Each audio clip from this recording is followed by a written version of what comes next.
নমস্কার বন্ধুরা, আমি মধুমিতা মধুস কিচেন থেকে আজকে একটা ভুসো চিংড়ির ঝুড়ো বানাবো। এই যে ভুসো চিংড়ি নিয়েছি, এবারে আর কীভাবে ঝুড়ো বানাতে হয় সেটা তোমাদের দেখাবো। ফ্রাই প্যানে তেল গরম করতে বসিয়ে দিয়েছি।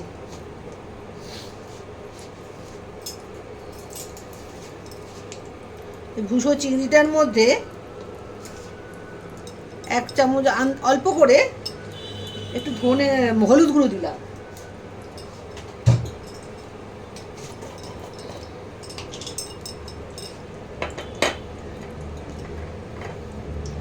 আর সামান্য নুন।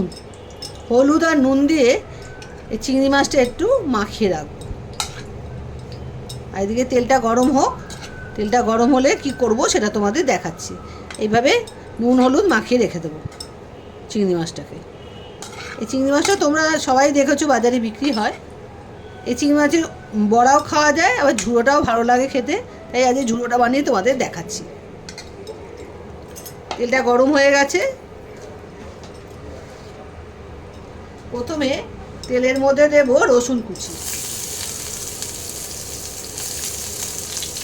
রসুন কুচি দিলে তেলের গন্ধটা খুব সুন্দর হয়, আর চিংড়ি মাছ তো রসুনের গন্ধটা খুব ভালোও লাগে। একটু ভাজা ভাজা হোক।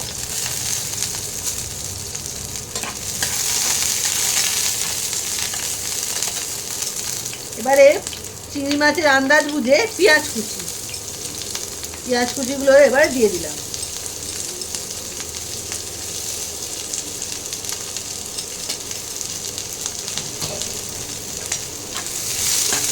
পেঁয়াজ কুচিগুলো একটু ভাজা ভাজা করতে হবে, তবে বেশি ভাজার দরকার নেই।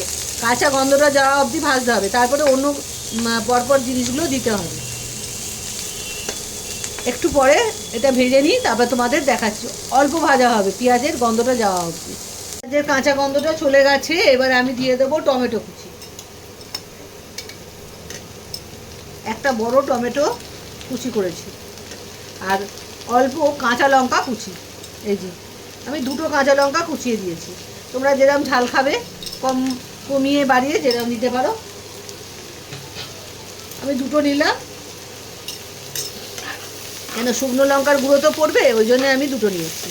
এবারে টমেটো আর এগুলো সব মশলাগুলোকে ভালো করে একটু ভেজে নিতে হবে, তারপরে গুঁড়ো মশলা দেব।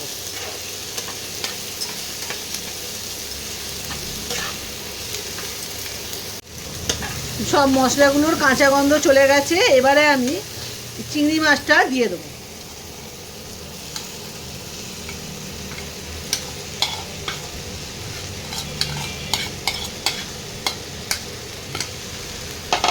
চিংড়ি মাছটাকে এবারে এই পেঁয়াজ কাঁচা লঙ্কা টমেটোর মধ্যে ভালো করে মিশিয়ে একটু ভাজবো। চিংড়ি মাছের মধ্যে তো নুন দিয়েছি, সামান্য হলুদও দিয়েছি। এটা তারপরে বুঝে ভালো করে মিশে গেলে তারপরে আমি বাকি মশলাগুলো দেবো, শুকনো মশলাগুলো। একটু ভেজে ভাজা হয়ে যাক, একটু ভাজতে হবে।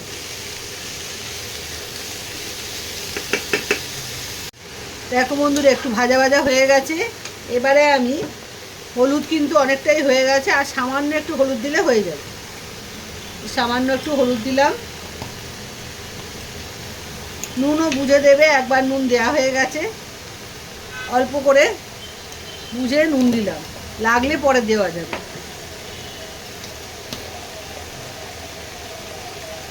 লঙ্কার গুঁড়ো, কাঁচা লঙ্কা দিয়েছি, তাই বুঝে লঙ্কার গুঁড়োও দিতে হবে। আমিও সেভাবে দিলাম। আর কালারের জন্য কাশ্মীরি লঙ্কার গুঁড়ো দিলাম 1 চামচ।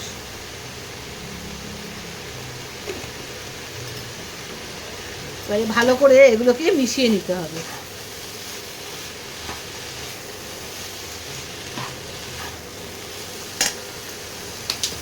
আর একটু গরম মশলার গুঁড়ো দিয়ে দিলাম, পরে নামাবার সময় আবার দেবো। এখন একটু দিয়ে দিলাম, 1/2 চামচের মতো, 1/2 চামচের একটু বেশি করেই দিলাম, পরে আবার একটু দিতে হবে। এবার মশলা দিয়ে এটাকে ভাজতে হবে। এটা তো ঝুড়ো বানাবো, তাই এর মধ্যে জল টল কিছু পড়বে না। ইন্ডাকশানের টেম্পারেচার বা গ্যাসের টেম্পারেচার কমিয়ে নিয়ে এটাকে রান্না করতে হবে। এবার আস্তে আস্তে এটাকে মশলাগুলো দিয়ে ভালো করে ভাজতে হবে। ও একটু ধনেপাতা কুচিও অল্প করে এখন একটু ধনেপাতা কুচিও দিয়ে দিলাম, পরে আবার নামাবার সময় দেব।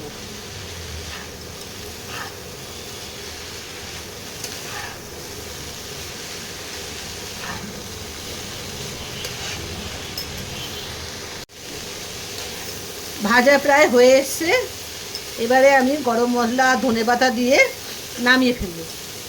রান্না প্রায় কমপ্লিট। আর একটু ধনেপাতা দেবো আর একটু গরম মশলার গুঁড়ো দেবো।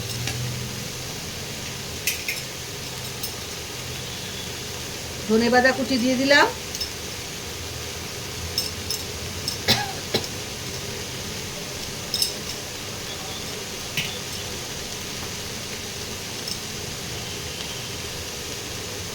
আর গরম মশলার গুঁড়োও দিয়ে দিলাম। এই দুটোকে ভালো করে মিশিয়ে নিয়ে নামিয়ে ফেলবো।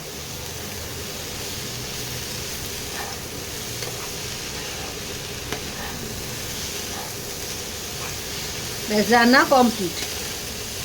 চিংড়ি মাছের ঝুড়ো রেডি হয়ে গেল। খুব তাড়াতাড়ি রান্নাটা হয়।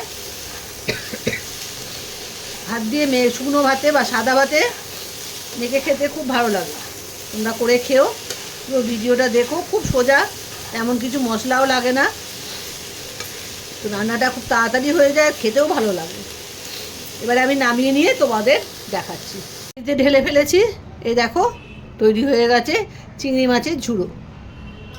তোমরাও পুরো ভিডিওটা দেখো, দেখে বাড়িতে করে খেও। এই সময় কিন্তু এই চিংড়ি মাছটা পাওয়া যায়, পরে পাবে না, শীতকালে পাওয়া যায়। তাই তোমাদের করে রান্নাটা দেখালাম। তোমরা রান্নাটা করে খেও, পুরো ভিডিওটা দেখো আর বন্ধুদের মধ্যে শেয়ার করো। আজ তাহলে আসি, বাই বাই।